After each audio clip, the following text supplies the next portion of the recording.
I want to move on to the show, Professor Griff. Mm-hmm. I was on my phone early and I seen a bunch of headlines talking about, you always see something about celebrities on social media, and I seen a headline that said Denzel Washington says the prison system is not to blame for crime in black communities. So I checked other newspapers as well to see if it was fake news or something like that, and it appears to be real. I've seen it on several different sites. The Daily News in the Daily News today, so I was kind of surprised that it was all over the place. But I definitely need to get your take on this, Professor Griff. Number one, because we seen what just happened with Meek Mill, where he's kind of like shows the injustice of what's going on in the community, where he gets years for doing what he did, for breaking probation, but you got a white dude like Brock Turner that'll get 6 months for getting caught raping somebody, unconscious female. So we know about the injustices. We know we're talking about social media. Even Mark Zuckerberg said one of his favorite books is The New Jim Crow by Michelle Alexander, which speaks about the injustice of the prison system.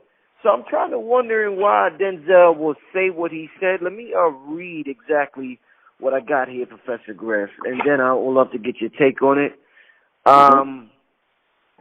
Denzel said it starts in the home. If the father's not in the home, the boy will find a father in the streets. I saw it in my generation and every generation before me and everyone since. If the streets raise you, then the judge becomes your mother and prison becomes your home. It starts with how you raise your children. If a young man doesn't have a father figure, he'll go find a father figure. So, I can't blame the system. It's unfortunate we make such easy work for them. So I'm going to end it there. But, I seen all the Fox News and Breitbart. They love stuff like this because, it lends to their narrative that institutional racism doesn't exist. So they'll make this front page of their website or their blog or whatever. But what I'm trying to figure out, is this one of the things where, they're desperate, the mainstream or the Breitbarts or the alt-writers, they're desperate to have something to say, look, we told you so. Is his words being taken out of context? How did you take what Denzel said, Professor Griff?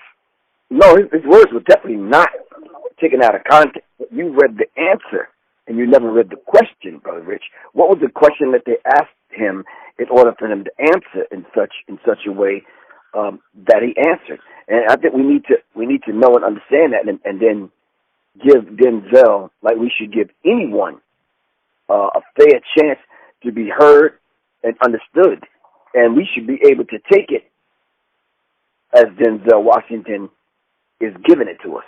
Now, let me answer the question. Denzel Washington said it starts in the home. I beg to differ. The only reason why I beg to differ is because what starts in the home, Denzel? And I think that's the question that we need to ask ourselves and give an answer based on what Dr. Francis Cress Wilson gave us, based on what Neely Fuller Jr. gave us, based on what Barbara John Henry Clark gave us, based on what Dr. Amos Wilson gave us. So what is it that you're talking about starts in the home? If you're talking about what the elders are teaching us today, that this education starts in the home, I think he really truly needs to understand systematic racism. The racism that he's talking about, which is connected to the prison industrial complex, was talked about by Michelle Alexander, of course. Was talked about by Joy DeGruy, of course.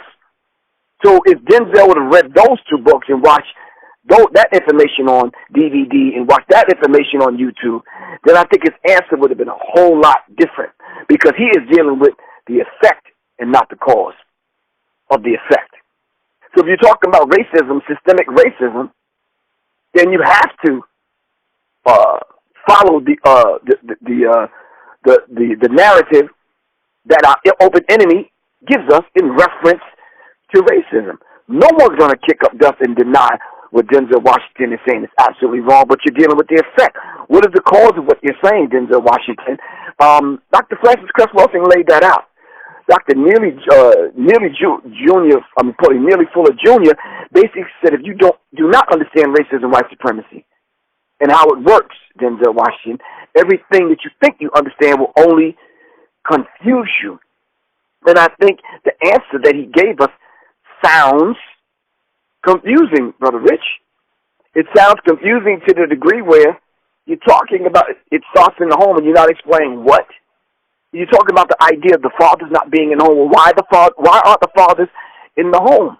Because of systemic racism. That's why the father is not in the home. And I think that's the point that he's leaving out. And that's a very real point that we need to make. We can't gloss over the fact that they're the reason why the father's not in the home in the first damn place. Would you not agree? Indeed. You're raising some good points, yeah. So if we understood that, so if Denzel Washington says blacks shouldn't blame the system for black incarceration.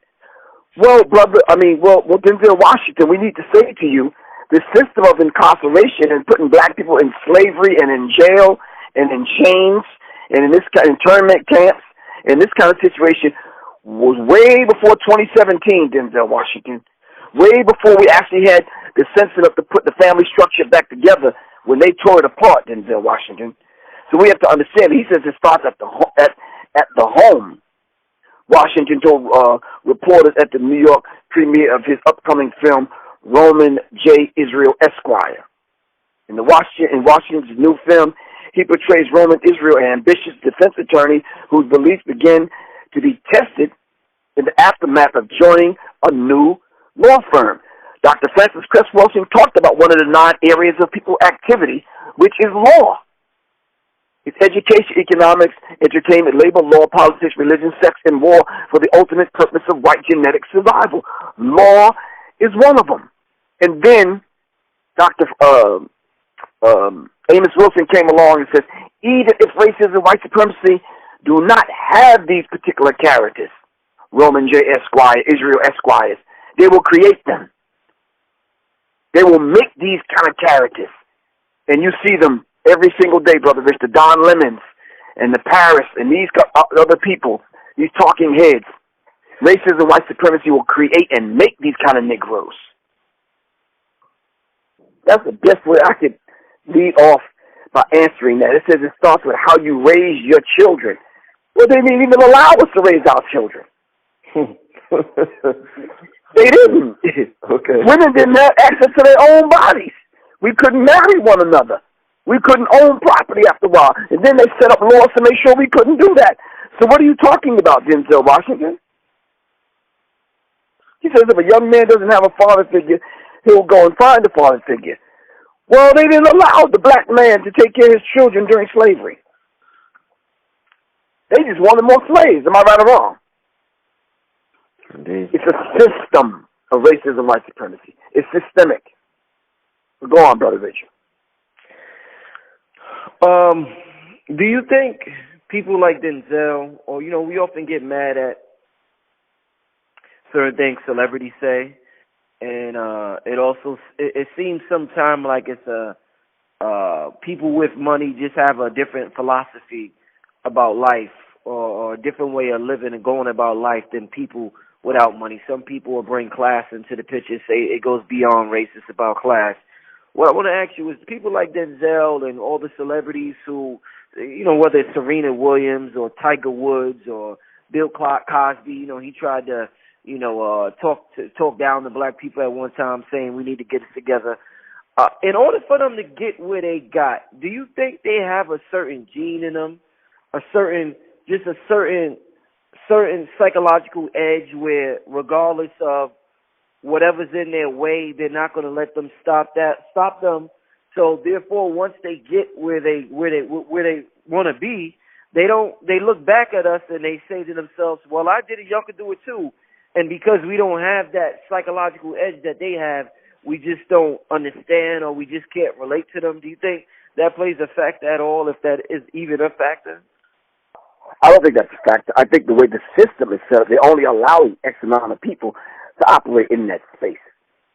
Notice if you look at where Denzel Washington is, there's not too many people operating in that space. Right. And they're not going to let too many black people in that space like that. And then even if one such as a Denzel Washington get out of line in the place that they allow him to be, he's not going to be there long. And that's just real. That's just real. Ain't but about 5 people operating up in that space. That's number one. Mm-hmm. Number two, if you're operating in that space and you're threatening, then we'll have to neutralize you and check you. That's what the defense mechanism in racism, the system of racism, white supremacy does. It'll check you real quick. And I think Denzel Washington needs to understand that. But guess what? Denzel Washington already understands that. That's how come he's gotten so far. He's gotten to the level that he is right now. He understands it. This is why he said in the same article that he used to run the streets with them same dudes. They're doing decades in jail now. He used to do the same thing they do, but he just got away with it. And that's just real dynamics.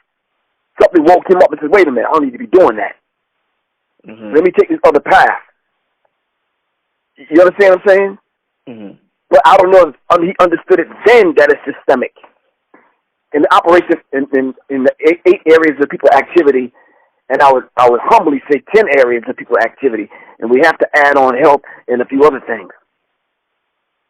All right, and what happened to him that made him change his mind and take another path is the same thing we needed afforded to all the young shorties coming up.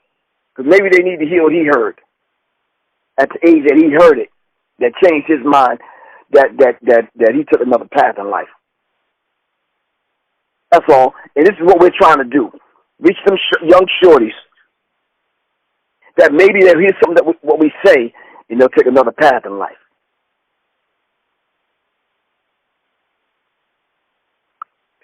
Why do you think he would choose a time like now to say something like that? Do you think he doesn't want people to, give up hope or something? Like, I don't understand why in the Trump era he would, in the alt-right era, why he would make a statement like that. I call it the Colin Kaepernick effect. Mm-hmm. And a lot of people are going to get affected by the Colin Kaepernick effect. So much so that they're going to be put in a position where their wives and cousins and uncles and close friends are going to ask them real subtly at the dinner party or the water cooler or just backstage somewhere or whatever. So what do you think about this guy, Colin Kaepernick, and the NFL players and blah, blah, blah, blah, blah. And then when you have to talk politics to your close friend or whatever and you just can't dismiss them, you can't dismiss your wife. You understand what I'm saying? And then the real you tends to subtly come out and we tend to know where you stand now. You understand what I'm saying? And I think a lot of people are just sick and tired, and it's a shift happening. Of course, you can feel it. I know I feel it. People are being more brash, more open. People are speaking about the things that are going on in America now, and it's no secret.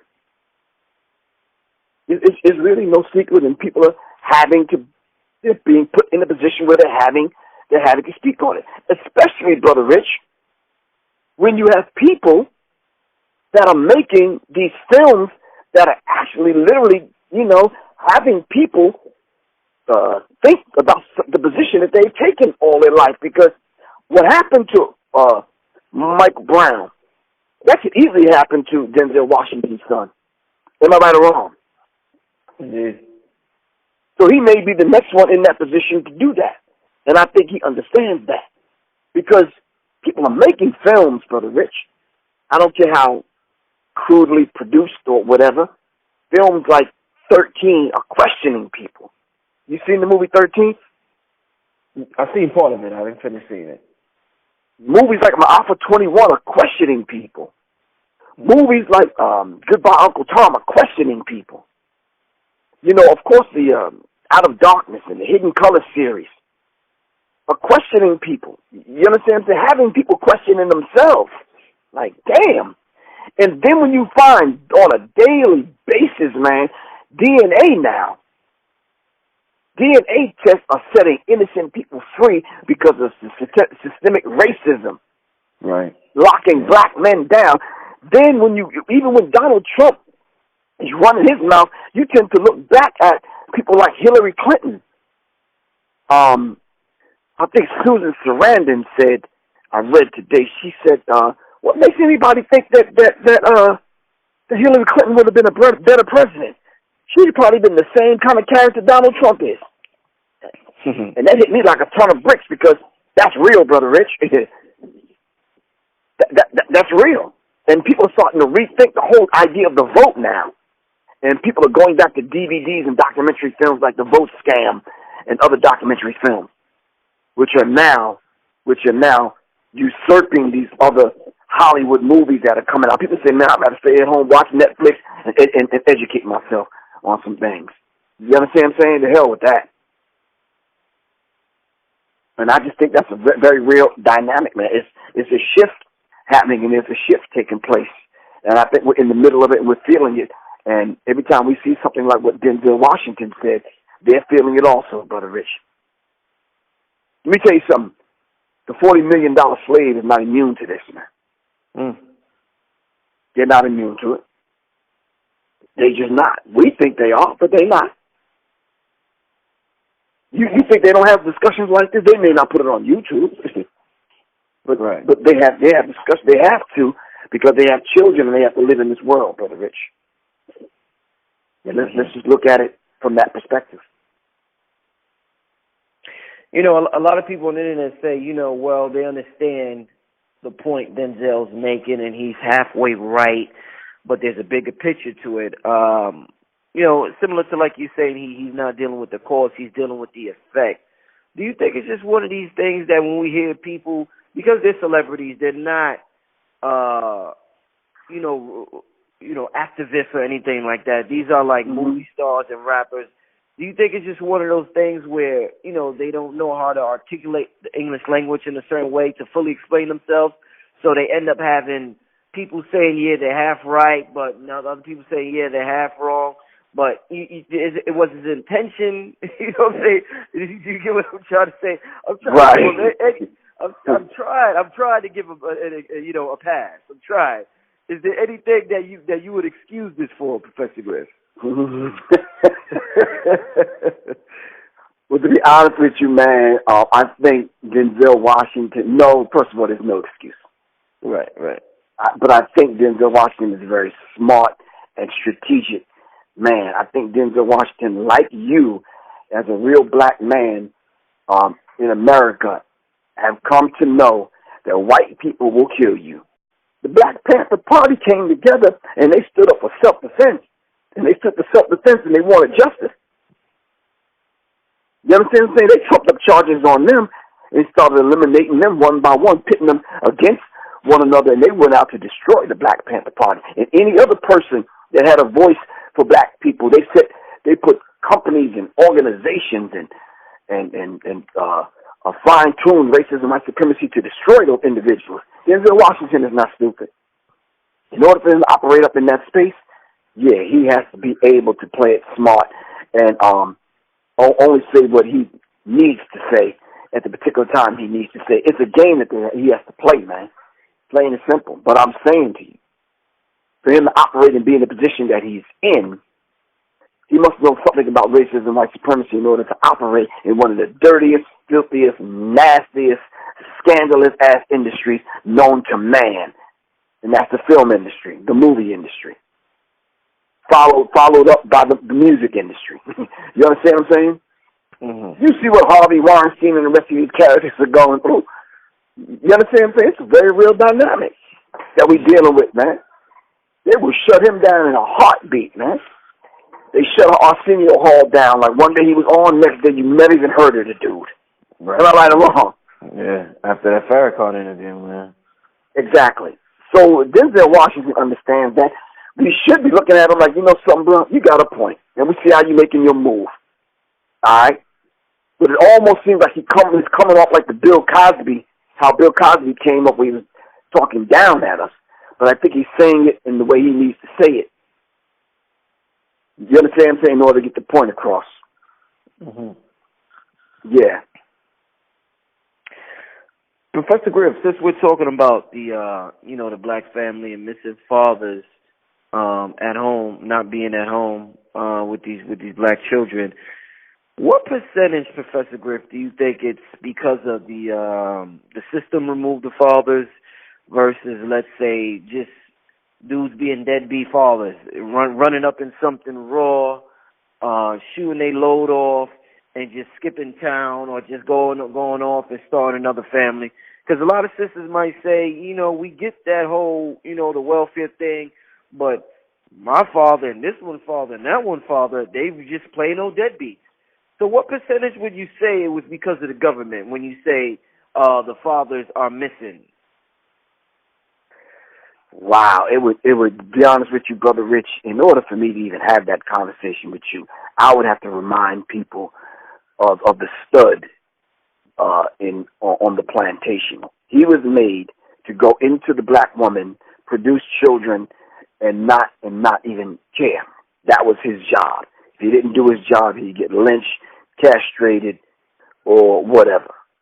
So if you make the black man go into the black woman, whomever she is, could be your aunt, your distant cousin, whoever, just to make more slaves. After 400 years of that, all right, that's a psychological trauma. So we're dealing with the psychological effects of slavery then, and we're dealing with it right now. So that's the basis of that. Now, to answer your question directly, the percentage of it, I would think the percentage is very high, Brother Rich. I'd say in the 75 to 80 percentile. Mm-hmm. And I know that's high. I know people saying, I don't know if I can agree with you, Professor Griff. That's just my take on the 57 years, 57 rotations around the sun.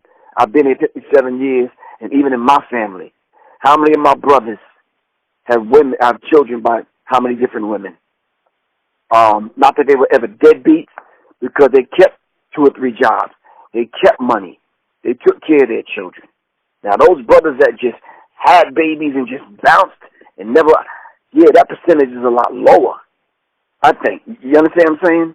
Mm-hmm. But the whole idea of one man having children by multiple women, I think that percentage is a lot higher.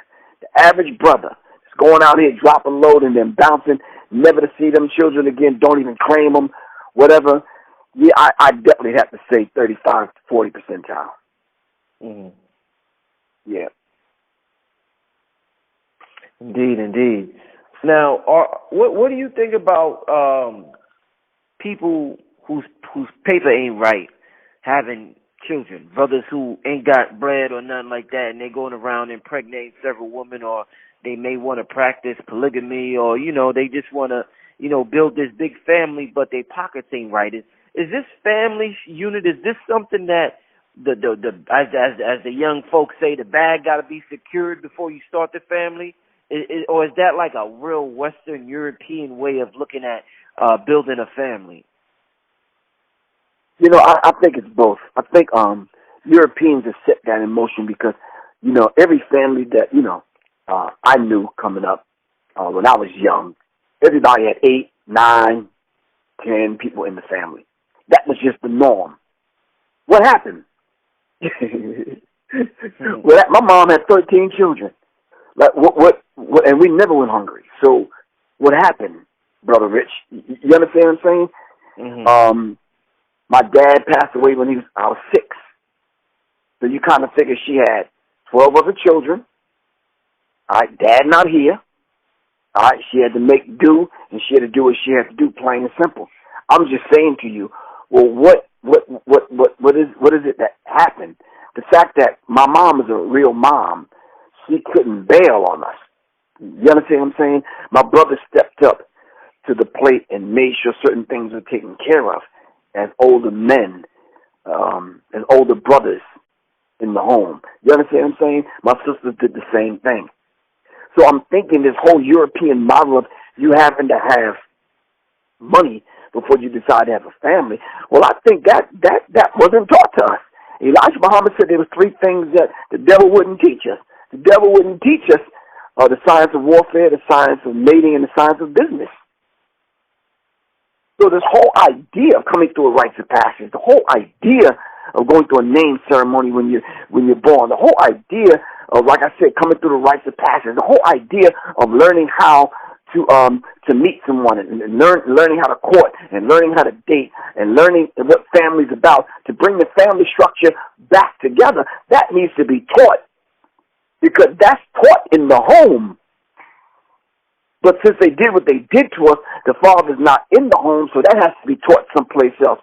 So subsequently, we got to set up classrooms outside of the home, instructional classrooms outside of the home to teach the science of business, to teach the science of warfare, to teach the science of mating. That needs to be taught. So subsequently now, we got big brother and big sister programs. We got mentoring programs, as they say. We shouldn't be using that term, but they have mentoring programs. They have JEGNA programs. They have rites of passage programs for young black African men. They have different programs now set up to the point where we know how to bring a man from boyhood to manhood. He has to go through manhood training. This is the beautiful thing about the FOI and the MGT, the Muslim Girl Training and the Fruit of Islam. All right? And this is what I would ask every organization to do. I don't care if it's the Hebrews, the RBGs, the Amin Ra Squad, whomever. You have to have a rights of program to bring boys from boyhood to manhood. Mm-hmm. And that's just a real dynamic, and there's no other way around it. Plain and simple, because we haven't been taught the science of mating. Plain and simple. I mean, our classroom was like on the streets. Or mine was. Right. My older brother ain't sit me down and say, listen, man, yada, yada, yada. With the whole I'm talking about basic stuff. Who taught you how to put on a damn condom, Brother Rich? I'm not asking you that, but I'm just saying it's a question. That has to be taught unless you just get it from a porno flick or you get it from your homie. You understand what I'm saying? Or the chick is older and you get it from her as you're about to, throw down. I'm just saying these are real dynamics and real questions and real things that we have to answer if we're going to avoid what Denzel Washington is now talking about. So to that degree, he may be correct. It starts in the home. But if they broke the family up and we don't have a family structure, all right, then we have to understand that particular dynamic. It starts in the home. Who the hell is in the home? Where it's going to start at? Because can't no woman raise no man. You can't bring a man from boyhood to manhood. No, it's just not. No other people do that. Men sharpen men. Right. That's just real. That's just what it is. Indeed. I got just for the brothers out there. Well, one last question for you. Who and I definitely appreciate you dropping into the family like this, because we definitely need classes, man. We definitely need classes. What would you say to the brothers out there, by the time, you're 25 or 28 or something like that, you're meeting people out here. The person you meet most likely will have a child of their own. And, everybody got this thing called blended families, and everybody's blending their families together. What would you say to the brothers out there who, don't want to get involved in raising another woman's child? That's some sucker-ish right there. You know what I'm saying? They ain't trying to take care of another dude's baby because it went wrong for their uncle, it went wrong for their brother, so they not trying to hear none of that. So what would you say to the brothers that may feel like that, Professor Griff? Well, you need to leave the woman alone then. Right. Plain and simple. I mean, I'm 57 years old. When I hooked up with Soleil, she already had children. You understand what I'm saying? Mm-hmm. Like I already had children. That became our family. And it's no ifs, ands, or buts about it. She became the mother of my children, and I'm the father of her children, plain and simple. And that's the role that we have to take, plain and simple, because when my mom passed away when I was 6, there was a few men that stepped up that I learned valuable lessons from, other than my brothers. They didn't take the place of my dad, but I learned valuable lessons from those men, and I love, honor, and respect those men, plain and simple, because, they did something that no other man did, because my dad passed on. Mm-hmm.